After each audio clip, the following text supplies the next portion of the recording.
Ah, Mafia 2, what a game. Legendary in certain circles, renowned for being a rich, immersive storytelling experience, Mafia 2 is a game about... Well, you should probably have guessed that already. If you haven't, your cognitive function might be a few paces behind. But that's okay, trust me, you're among brothers here. This is absolute gold in game form, and I don't say that to claim that this game is somehow perfect. It's really not, but what it is brilliant. As you can tell, I was itching to play some more Mafia. Recently I did a video on Mafia 3 where I discovered that despite the game's general lack of concision and bland approach to open world design, I actually came away with a fondness for it, even an appreciation. Even if the open world portion identifies as a Ubisoft product, there is something redeemable under the surface, and with Mafia, the old country, within smelling distance, I thought, what's the harm in more Mafia content in these trying times? So I booted up Mafia 2 for the first time in years probably, at least since the definitive edition came out, and I got stuck in. I became immersed in the story of a mobster whose sense of humour only comes out in the form of personalised license plates. I soaked in the rich environment of Empire Bay, and I ravaged Joe's beer supply like any self-respecting gangster would, all to get to the bottom of what makes Mafia 2 so special. What is it about this game that makes it so lovable? And why is Vito absorbing his hat? All important questions. Will they have important answers?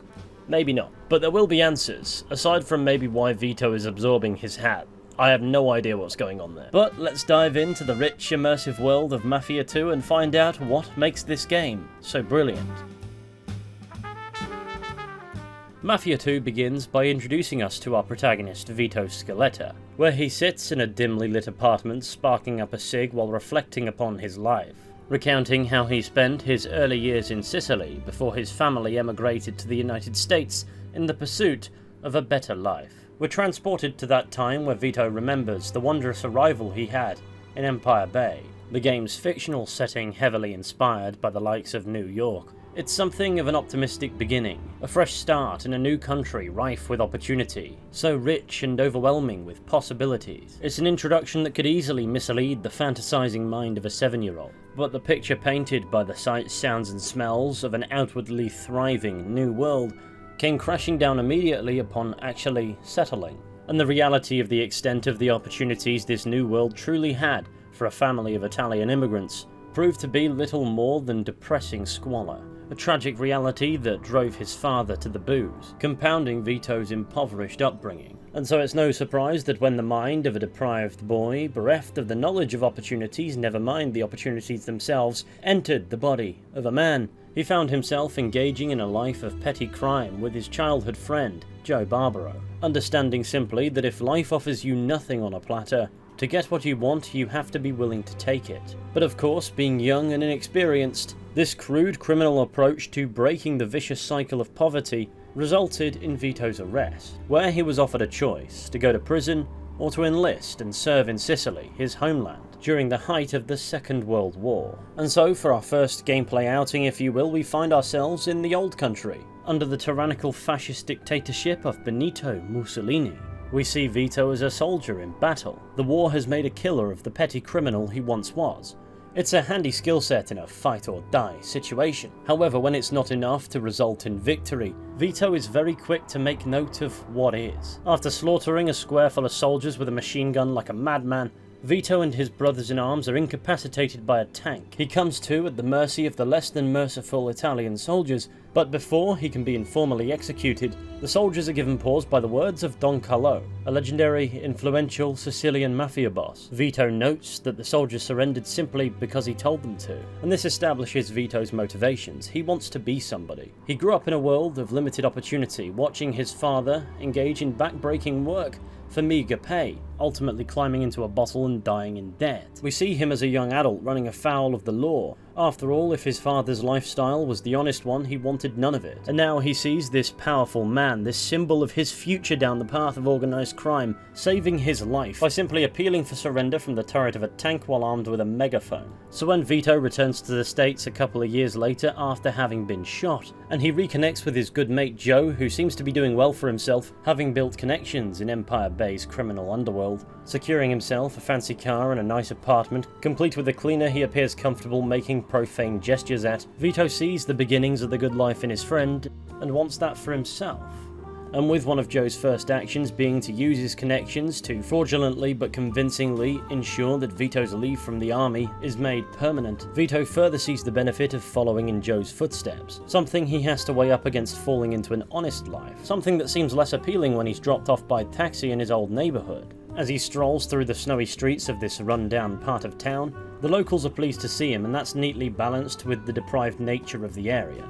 And upon returning to the modest apartment of his beloved mother and sister, it becomes clear that living like a sardine isn't going to cut it, even if his mother does beg him to not succumb to Joe's bad influence, and instead pursue a genuine wage down at the docks like his father. Nothing he's seen before he went away, nor since he got back from war, makes that seem like the better option. Especially when the first thing he sees when he steps out into the street that morning is his sister being harassed by a loan shark, meaning his family's got financial problems a simple fist fight won't resolve, and that's less than ideal when fighting is evidently his most marketable skill. Vito further discovers his now deceased father is responsible for the loan. This supposed honest man is the reason why his family's in trouble. You can see why he so desperately doesn't want to follow suit, so he leans into the only prospect he's got at making more money: Joe, picking up the criminal lifestyle he dabbled in before he went to war. First he steals a car, changes the plates because he intends to keep it for himself, and then he's introduced to Joe's associate Mike Brewski, who says he'll pay him to steal cars. So Vito goes to steal another car and quite possibly slaughters a suburb.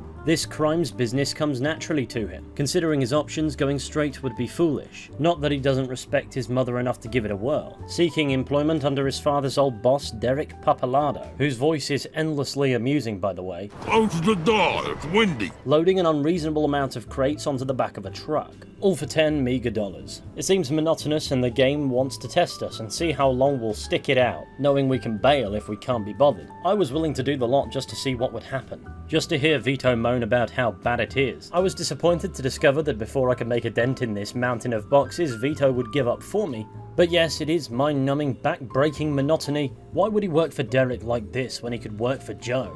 And as he quickly discovers, simply name-dropping Joe leads to a better graft with Derek, and quite possibly the most memorable what the f*** I've ever heard. What now? Well, this one don't like manual labor. What the fuck? As it turns out, Joe's name holds power, and Derek pays Vito a more reasonable fee to extort money from his employees, punching the daylights out of them to repossess that $10 they presumably worked for that day in the name of the barber. Even this bold gentleman wasn't exempt. What does he need a barber for? Anyway, Vito proves himself a capable thug, which is further vindication for his chosen life path this early in the game, as the entire opening few hours are intended to embed this idea that leaning into these criminal connections of his with his soldier's skill set will take him much further in life than simply being an uneducated man doing manual labour for whomever is paying. And as an added bonus, he finds it easier, and that leads him to the Mafia. It's not to glorify this organised criminal lifestyle, but it's to give us an idea to deconstruct. It's the easy option. You can understand where Vito's coming from, why he chose this path. But is he really going to find the good life here? The early game may make an argument for yes. It's an opportunity for an uneducated man to make serious money, to help his family clear their debts, to escape the grueling nature of punching a clock, and do all of it standing side by side with his friend. He can have all the guns, cars, and cash he can handle, because he, along with his mate Joe, have no problems getting their hands dirty. But are those short-term rewards really worth it? That is what the rest of the narrative bids to explore, among other things. But for now, let's turn our minds to some other aspects of the game. For instance, the immersion, the environment. How is the world of Empire Bay portrayed, and why is that significant? Well, simply put, this is sort of an open world game, but it's also sort of not. You always have an objective. You always have a pressing matter to attend to, though there are times where you can take off and soak in the world that does let you go wherever you please within it. But it isn't intended to be consumed as an open world game. The world space is instead the stage. It's intended to be the backdrop. There's no excess of side content to wade your way through. There's no incentive to see all of it. It's a compilation of sights, sounds, and occurrences to detail the storytelling. Our opening few chapters upon Vito's return from war gives us a cold, wintry take on the city. The snowfall is arguably quite cozy. Seeing the snow settled on the roofs of cars, on the streets, how it's been worn away from the middle of the road by vehicles. NPCs are dressed appropriately in warm clothing, and the lights of the city cut through a grey sheet of snowfall. The tall buildings in the distance look even more majestic when our gaze upon them is interrupted by the haze of millions of snowflakes. I can imagine this being a particular vibe to play around Christmas time, unless you're from the UK like me and the snow appears to be on strike until March, along of course with common sense. But it's also a great symbol for the cold, apathetic America that Vito returns to. He fought for this country in Sicily, and now that he's back home, the nation doesn't give two hoots about him unless he becomes inconvenient. He's an incredibly small cog and a machine too corpulent and inefficient to care if he spins, and I find the duality of my own emotions regarding winter, where it can simultaneously be quite cozy and vibey, yet cold and lonely, to be the perfect way to inject an incredibly strong atmosphere to the opening act of the game, while also enhancing and further symbolising the point that Vito's options in life are quite limited. Though I will address, to avoid being labelled an English teacher, that could very well be unintentional. After all, snow is just cool. I despise ice, but the snow part is alright. To further enhance this atmosphere, the snow isn't just a finish either. Cars seem to handle differently in this wintry environment by comparison to later on in the game when there's none of this. But that's not the only way the driving has us interact with the immersion. If you drive too quickly, you can be pulled over for speeding. The police will fine you, and you'll lose a bit of cash for driving too fast. The simplest way to avoid that is to activate the speed limiter, ensuring you passively drive at a legally acceptable pace, or you might simply resort to only using it when you're nearby to police, as shown on the minimap. So the choice is ours as to whether or not we can risk it. But the point of this is to showcase that even the most unhinged of criminals doesn't break every law simply because it's there to be broken. I mean, some do, but those who don't plan on getting caught certainly don't. We can enhance this immersion further with a simulated driving mode where we have to manually change gear, and the vehicles tend to possess heavier handling, meaning we need to plan much further ahead. I opted for the more arcadey driving personally. I know some people like that, but honestly, if I wanted to drive a realistic handling car, I'd just drive my car. Now, the police won't pull you over for running red lights or failing to stop at stop signs, though any passengers you might have will point out if you do those things, suggesting perhaps that once upon a time this was going to be the case. But the idea the police react militantly specifically to one driving infraction over the others makes it a little bit weird in practice, and enhances the agony of the race against time to sell fuel stamps at 6 fuel stations around the city, on top of what is already not the most rivetingly designed mission in the game. If I had the simulated driving setting on, I'm sure it would be a more hellish experience though. But overall, despite the idiosyncrasy, I get what this system is trying to communicate. This is not GTA, where driving like a twat between bouts of doing crimes is the norm. And while I don't think it's bad the GTA games don't have systems in place to scrutinise how we drive, I can see why Mafia 2 wants us to be more mindful of it. It isn't so elaborately thought out as to become an inconvenience. It's simply another aspect of immersion, like running out of fuel and needing to refill, though this will only probably happen a couple of times throughout any given playthrough, as frankly you don't stay in the same car for long enough most of the time for this to actually frequently happen. These systems primarily exist to eke 1 or 2 world interactions out of you, and I'm sure if you whack it onto the more immersive setting it's intended to be more challenging, to promote driving like you don't want to die. But as a minimum, it's a means through which the game acknowledges its own world. Furthermore, if you choose to outrun the police, they'll remember your number plate. If your license plate is wanted, as indicated by this, if the police see you driving it, they'll chase you, so you'll need to discreetly make your way to a body shop where you can change the car's paint job or indeed change the license plate number. You can have up to 6 characters and the game lets you choose it yourself, and that is a mistake I am so glad 2K Check made.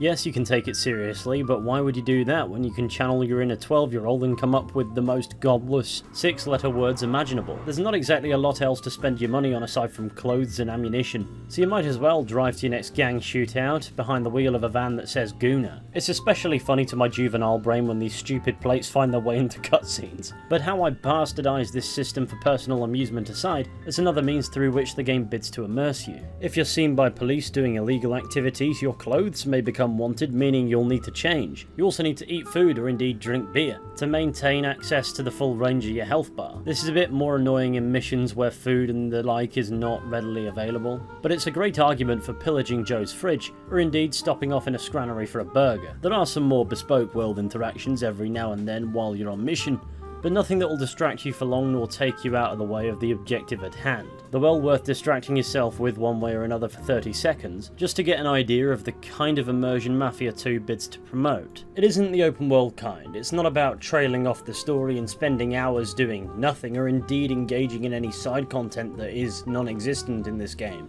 The interactivity is milder and the details are intended to accent the narrative, without compromising the focus and transforming the experience into an incredibly bloated thing. Mafia 3 in this respect is an example of what Mafia 2 avoids, and Mafia 2 retains its focus while acknowledging it gives you this world, and is very careful in ensuring that we as the player understand that exploring it is not going to yield any deep hidden content. It is merely a detailed backdrop for an intensely character-driven narrative. I can understand how it might initially come across as frustrating why make an entire open world only to make the game not open world, but when you take into consideration the city is tread rather extensively over the course of the main story, and the chapter formatting of a day in the life of a mobster, where Vito wakes up, goes to meet up with somebody, usually Joe, and they go off and do things together, it's really not hard to rationalise why they opted for making Empire Bay an open space. It is simply simpler.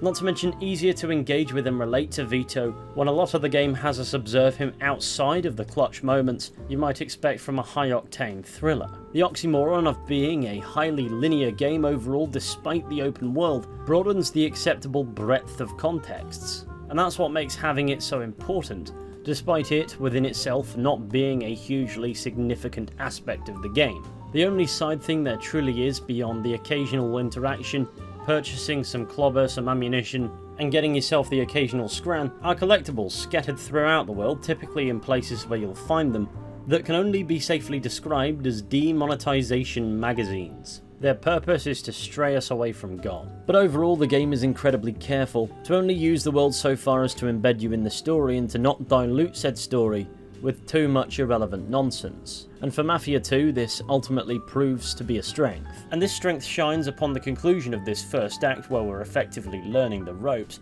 with Vito being arrested by the authorities. Not for the countless murders he's committed by this point, that would be a hopeless situation, but for something much more pedestrian by comparison. The illegal distribution of federal ration stamps. You see, earlier on in the chapter we steal these fuel stamps to ingratiate ourselves with the mob, but it's the fact the parameters of that mission changed last minute to having to race against the clock to distribute these fuel ration stamps by midnight that result in Vito catching himself a case. It makes sense narratively as things were going too smoothly, with Vito and Joe being offered to buy their way in to one of Empire Bay's crime families. But this arrest also goes to show that it's the simple mistakes that get you in this life, with Vito being sentenced to a decade behind bars for his crimes, or at least a fraction of them. The game could easily have given us a time jump here, skipped over Vito's time in prison. Were it a true open world game, it would have been very hard to not do that. Mafia 3 doesn't attempt this outside of its expansions, and in the open world games that do give this a shot,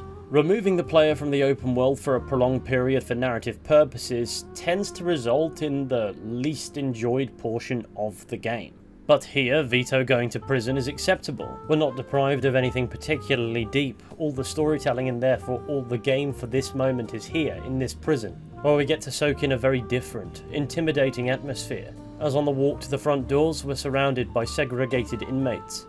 We watch one of the wardens beat the ever-loving crap out of one of the newcomers, and then receive our own slap around for watching. And this is done from the first-person perspective, so we can put ourselves literally in Vito's shoes and get a sense for his senses. This is a new experience to him, but ultimately this is a very real consequence of the underhanded actions that we were undertaking in the first act. Nobody can argue Vito hasn't earned his ticket to the dehumanizing experience of incarceration. Vito may wish they'd just sent him back to war, but he's expired that option, and now somehow he's got to survive a decade of prison. Unfortunately, Joe suggests he contact another inmate named Leo Galante.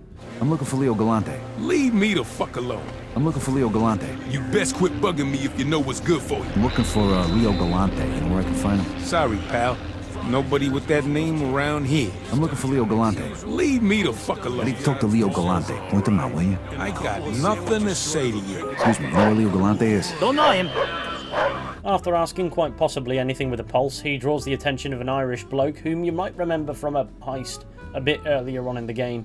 Well, as it turns out, he's still mad about that, so now we've got to box him, all while the actual Leo Galante watches. Now, this prison section of the game has huge emphasis on the hand-to-hand combat of the game, so I've saved talking about it for here. You see, earlier on the hand-to-hand was quite simple. You hold A to dodge and then you press B to punch. You can also press Y to power attack, but the main thing it prioritizes are simple combos. It's quite a smooth feeling system, albeit a bit messy. After all, fistfights typically are. And it requires you to get in the rhythm of your opponent's attacks to avoid getting hit and distributing your own punches with well-timed blows. But the system in the early gameplay heavily relies a bit on luck. The fights reliably shake out in your favour, that's not the issue, but the issue is sometimes it is tricky to gauge the difference between a window of opportunity and a moment where you should hold your stance and keep dodging for a bit. In our first prison brawl, we are supposed to be at least woefully outmatched by this Irish bloke. He's more forward and aggressive than others we've faced in hand-to-hand, and while that doesn't mean we can't slap him up a bit in return, we're supposed to come away from this fight unsatisfied that we probably won't be able to see it through. But of course, before we can find out, the guards intervene with truncheons as they typically do, and we end up in solitary confinement for the trouble. It's while in this dark shoebox that Leo Galante introduces himself and starts chatting to us about boxing. That must be a core male memory, just an older bloke showing up out of nowhere and chatting to you in your early 20s about boxing.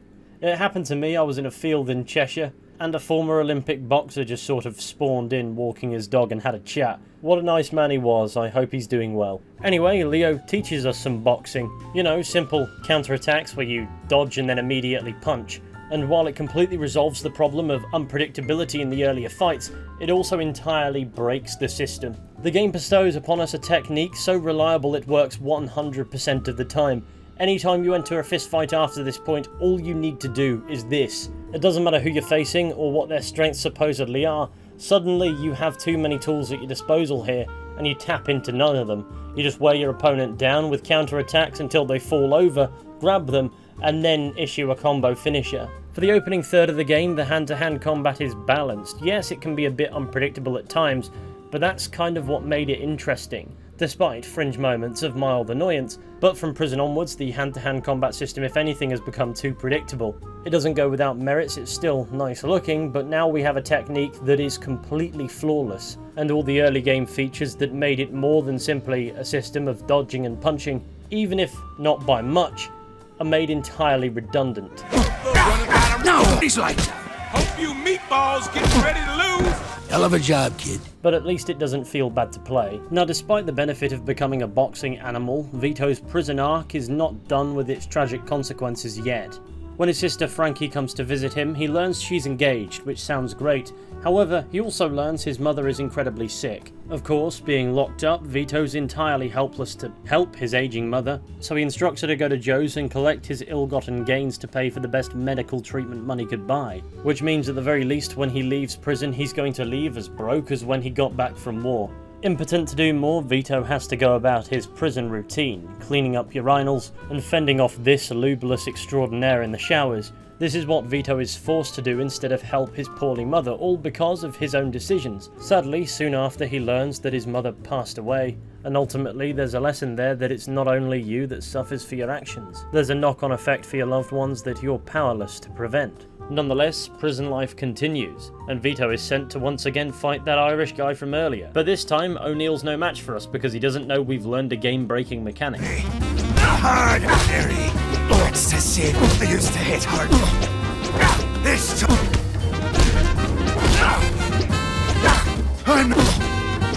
So after 2 phases of him not adapting to a very simple technique, he finally whips out a knife and dies. And Vito finds himself relocated to Leo Galante's cell, where his tutoring under the influential consigliere continues. It's made clear Vito has no intentions of falling back in with Clemente.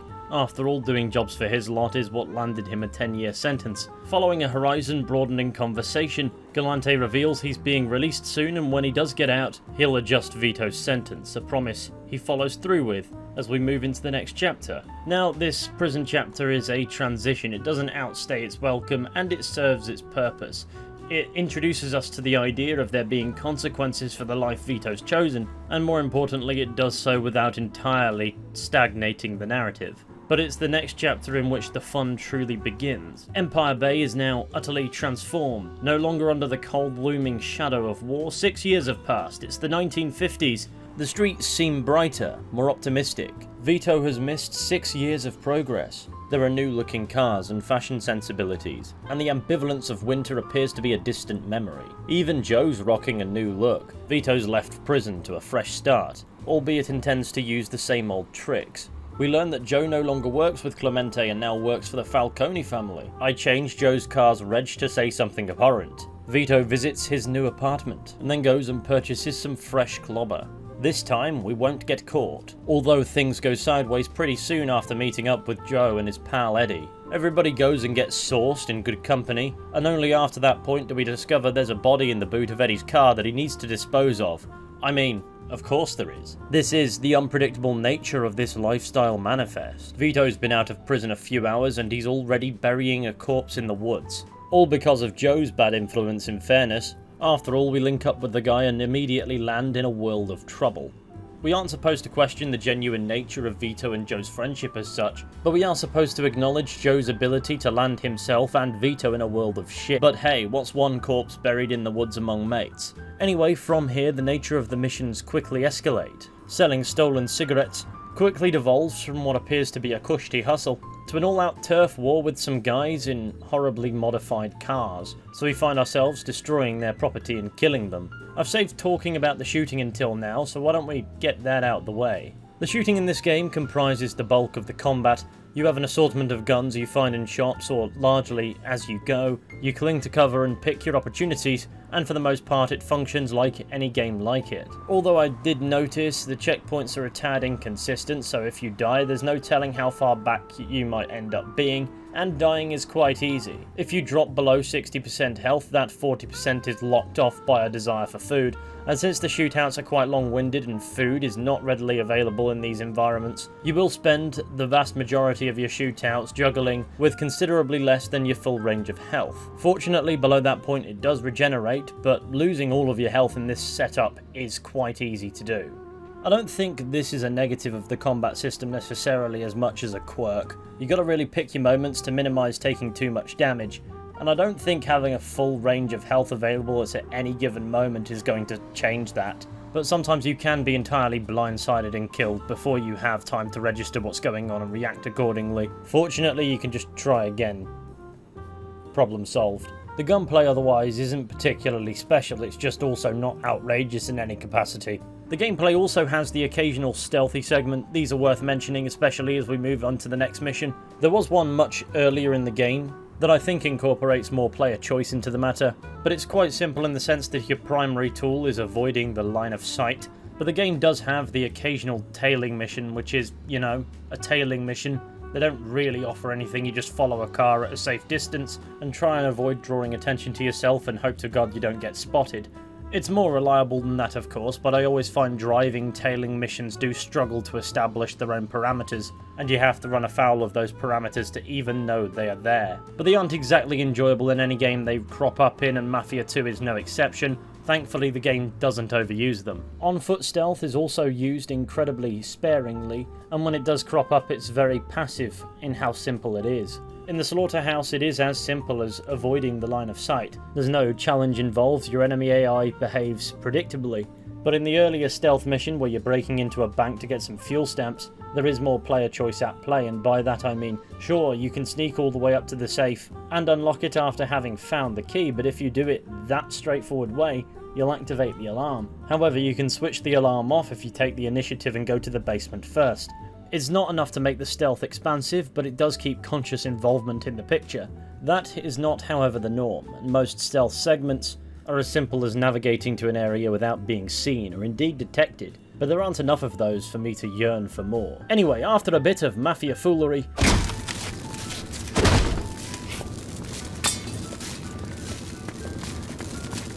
Shit!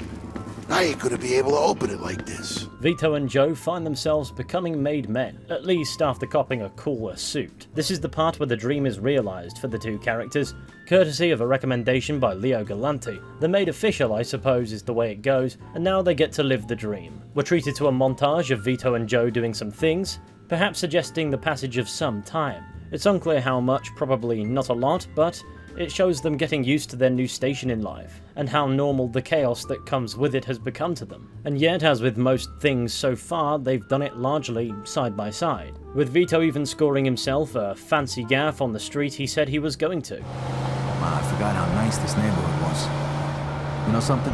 One of these days, I'm gonna buy a house here. Now we have a fancy house, cars, and all the money we could ever need to deface as many number plates as we please. And yet, despite all this apparent success, the madness continues. Vito's dream, as he expressed earlier in the game, is fulfilled. But now he's too deep in this to say enough, not that he necessarily wants to. If anything, the madness escalates further with a plot to assassinate Clemente, where they disguise themselves as cleaners with fake mustaches. Using the philosophy of acting like you belong and wearing a high-vis can get you anywhere, they practically walk unchecked into a hotel conference room and plant a bomb. The perfect plan, executed with precision, until it's suddenly not anyway and they find themselves engaged in a shootout on the roof, and the bomb manages to successfully detonate everybody but Clemente, who is in the bathroom. So now naturally their cover's blown and they've got to chase the guy down. Another example of the unpredictable nature of this criminal underworld. They developed an elaborate scheme to be rid of the guy, they executed that scheme, and they still found themselves having to finish the job the messy way.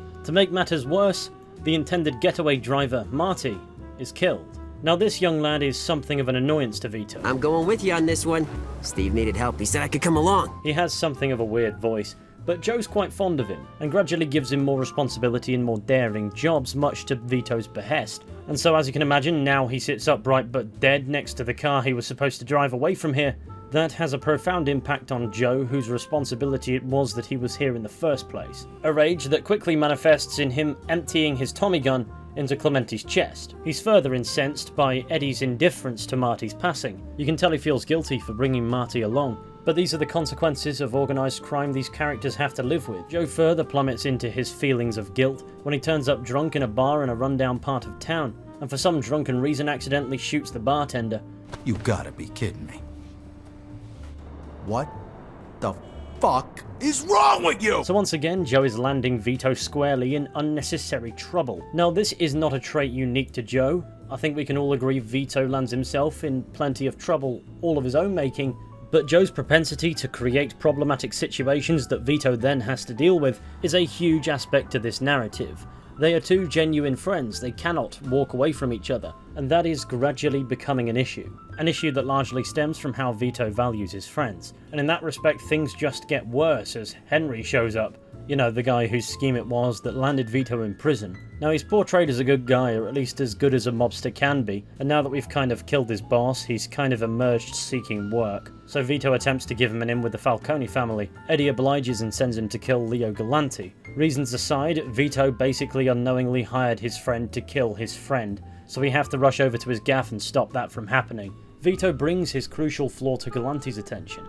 He doesn't always think what he's doing through. He doesn't pause to understand the full picture. Galante is understandably more confused by Vito's explanation than anything, but explains why Falcone wanted Clemente dead and why he's now gunning for him and his boss Vinci. They're in the drugs business, Clemente wanted in, and Vinci doesn't hugely appreciate that. Furthermore, Falcone wants to dominate Empire Bay as the sole crime family, and if that means taking out other pivotal figures in the city, so be it. Anyway, now we get one of the more interesting objectives in the game, to escape Leo Galante's house without being noticed by Henry. Now this isn't an objective you can typically fail. There are ways that you can, and you can also slip away if you know what you're doing.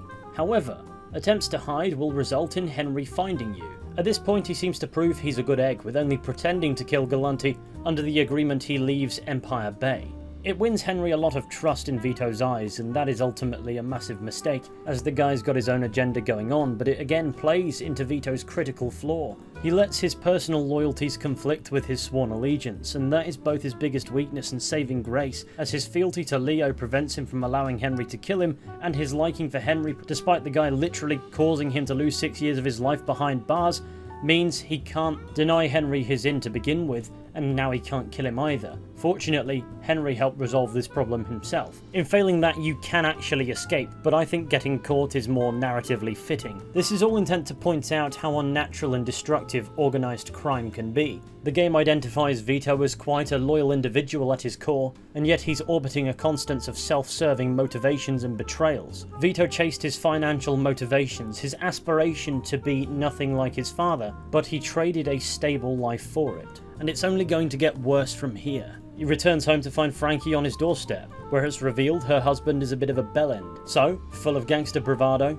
Vito races over, introduces the guy to the ultimate broken game mechanic, and while this at the time, considering what Frankie told us, might seem like a good idea, it actually estranges Frankie, who doesn't recognise what Vito has become. To make matters worse, in the night some Irish guys pull up and petrol bomb Vito's house, burning it to the ground, in retaliation for Vito killing O'Neill in prison. We escape, barely, but once again Vito is financially destitute, so now he's traded away stability for ultimately nothing. He shows up at Joe's in his sleepwear and dons one of his tragic shirts, and they embark on a journey for retaliation, and that comes in the form of massacring a boozer before going home. And it's on this ride home that I encountered one of the few game-breaking glitches I actually experienced.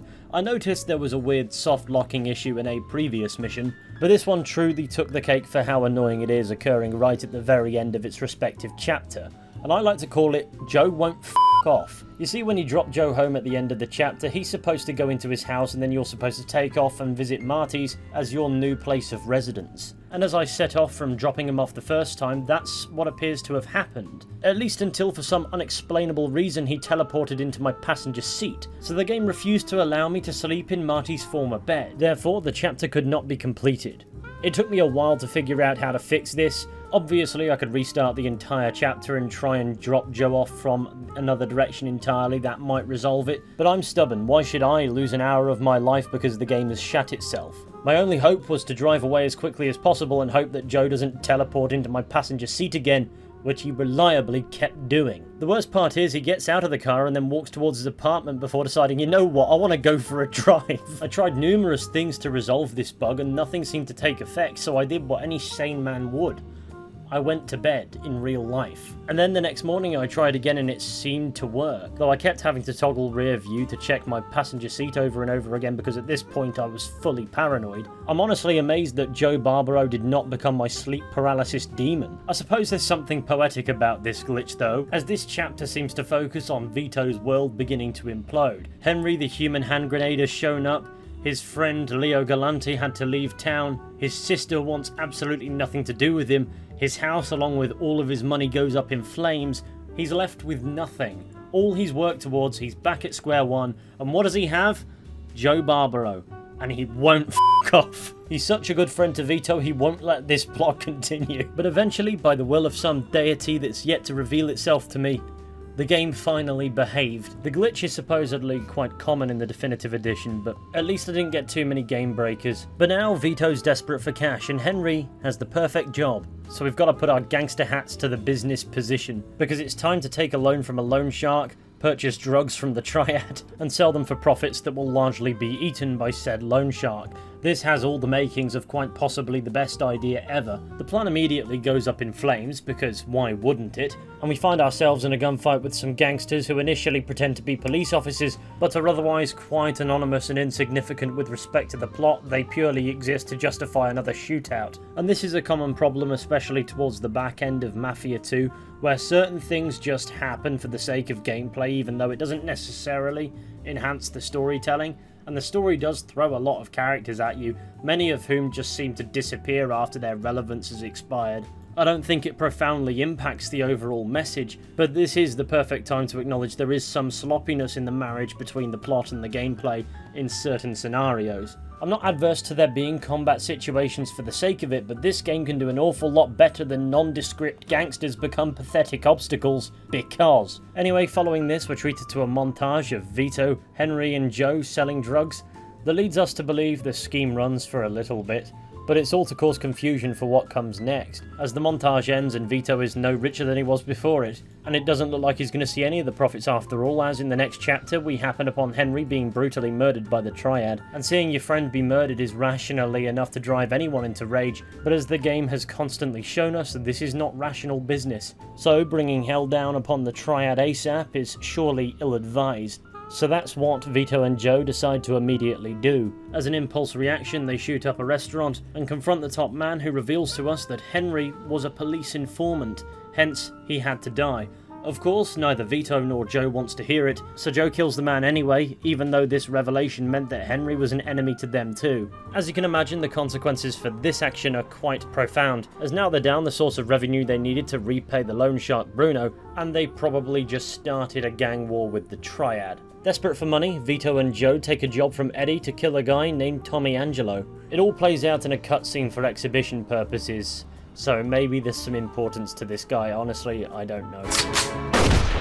And when that's done, we get a nice police chase to shake off, and then Vito and Joe split up to earn more money to pay off this debt, with Vito making for Mr. What the fuck? who just so happens to have some union busting that needs doing. So we go with some boys armed to the teeth to bust some unions, I guess. But of course even this does not go swimmingly, as it's revealed that Derek and Steve are responsible for Vito's father's death, and they made it look like an accident after he withdrew that loan from a loan shark that is definitely not the same one that we took out a loan to buy heroin from, as he sought to secure better employment elsewhere. So Vito turns on Derek to add to the list of problems he doesn't need, starting possibly the hardest gunfight in the game. First, we kill Steve outside. Now that part is not hard. But then we move inside the warehouse to face Derek, where things get exponentially more tricky, as cover is ultimately useless. You're constantly being flanked, people are throwing Molotov cocktails at you, and Derek is issuing pot shots from upstairs. The warehouse is dimly lit, and that is disorienting, especially in a game where you can die at the drop of a hat. And if you do die in here, you have to redo the entire fight from the outside part, which is, you know, just a bit of insult to injury, to be honest. It's also here where a critical flaw in the gunplay actually manifests itself, or at least that's where I noticed it, and that is that when you run out of ammunition on a certain gun, you can't change guns without the reload animation playing. That is such a weird thing for the game to miss out on having, and it is the difference between life and death, especially in scenarios where cover is limited value. However, after a couple of attempts, I found myself getting the best of old Derek, and as a stroke of luck, he had most of the money we need laying around on his desk. However, the sad part is it doesn't quite cover how much we need to repay Bruno. And this is the first time the game forces you to engage in meager open world stuff just to make up the difference. And I mean, if you did it earlier on in the game when it was novel, it's worse, because the game hard resets you to absolute rags twice. The solution is quite simple: nick a few cars and take them to what's-his-face and crush them. To preempt and avoid this entirely unexpected grind on a first playthrough, you need to possess an element of clairvoyance. And look, running around and stealing cars, robbing stores, that's fun when it's something that you can choose to do or ignore, but when it becomes mandated here so close to the end, it's not fun. It's not the worst I've seen, because it only takes a few cars crushed and you're good to go. But it's a lot harder to fondly reminisce over the game robbing you of your finances not once but twice, likely after the novelty of being able to do these menial things has entirely worn off. This is one very cold slap to the face. An element of tedium the game has managed to largely avoid forcing you to engage with, and it stumbles in the penultimate chapter. I don't understand why the game didn't just make the money on Derek's desk more than enough to cover the debt, because while making up the difference, it's far from agony. It doesn't add anything. It's bloat. It's like they added this car crushing mechanic early in the development, then got to the back end and realised the flow of the game they'd created couldn't possibly reward the player for engaging with it, so they had to tack it back on somewhere to remind you it exists. The main thing it does is break down the momentum between one thing and the next. Say, Vito for instance realised that Derek killed his father because his father was seeking a better life for his mother, him, his sister. It's a moment of realization that it may be too late to become like his father in any remote capacity, but he can at least honor him for all his flaws with some belated justice. Then when he goes to settle the debt later in the chapter and learns that Bruno was the loan shark who lended his father money, and comments on how Vito is different because he actually pays his debt, he realises that he is nothing like his father, as he pledged to be, and is left to weigh up whether what he sacrificed to be this way was worth it. What stops this going off and grinding thing from being too disruptive is the fact that there are other things between these moments anyway. Vito learns that his and Joe's actions, retaliating against the Triad for Henry's death, has in fact caused tension between the Triad and the Mafia. He also learns that Joe is in a spot of bother and ventures off to rescue him, as he's been abducted by Frank Vinci's men. A rescue attempt that goes swimmingly. Hey, what's up, Joe? Let's just say it's not exactly a secret whose fault the Triad problem is. The good news, however, is the prompt injection of a tasteful dose of plot armor. Vito and Joe manage to fight their way out of trouble once again, although Joe may or may not need some medical attention after the fact. Things finally come to a head in Chapter 15, where the truth about Vito and Joe's culpability in all the chaos finally comes out, and Carlo Falcone wants to meet with Vito at the planetarium. But before Vito can get there, he's intercepted by Leo Galante. And he's not happy with the guy because, as he puts it, You fucked up good, didn't you? you see, half of Mr. Chu's men here are dead, along with half of Frank Vinci's. The authorities are now closing in on everybody, and Falcone is also unhappy with Vito because Vito vouched for Henry and he was in fact a rat.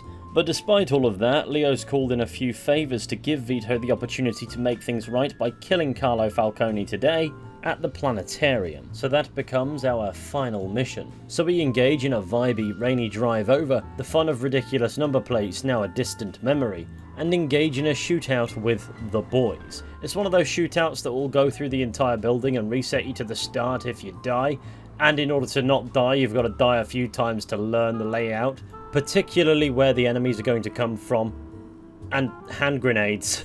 But when all that's said and done, we do get our final confrontation. However, it seems Joe has finally turned on us. Maybe he's learned loyalty and friendship in this life truly is futile at long last. After all, it appears to cause more problems than it solves and has done for a while. Obviously, this is intended to be a parting lesson for Vito. He was too trusting, too passive, and as a result is ill-equipped for this business. However, what Falcone did not count on was that Joe is the exact same way. Let's shoot this cocksucker. There's nothing Falcone could offer Joe that would make him shoot his friend, and now he's about to learn the hard way what asking him to leads to. Carlo and his men ultimately prove to be no match for this pair. You know something, Carlo? For the last 10 years, all I done was kill. I killed for my country. I killed for my family. I killed anybody that got in my way. But this one's for me. Fuck you. Fucking prick. In this moment, Vito acknowledges his bloody warpath, before dispatching Carlo and turning to his friend to ask him why he didn't take Carlo's offer. What kind of offer? He wanted me to whack it. He said he'd make me a capo, give me my own crew. You know, pretty much everything I ever wanted. Yeah? So why the hell didn't you do it? Remember that $5 you owe me? In this moment, you come away knowing no matter what, Joe will always be a true friend to Vito, which is what makes the game's ending infinitely sadder.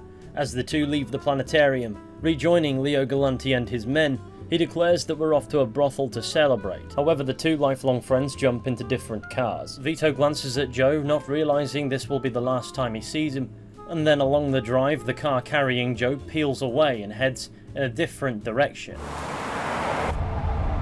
Hey, what the hell's going on? Where they taking Joe? Sorry, kid. Joe wasn't part of our deal.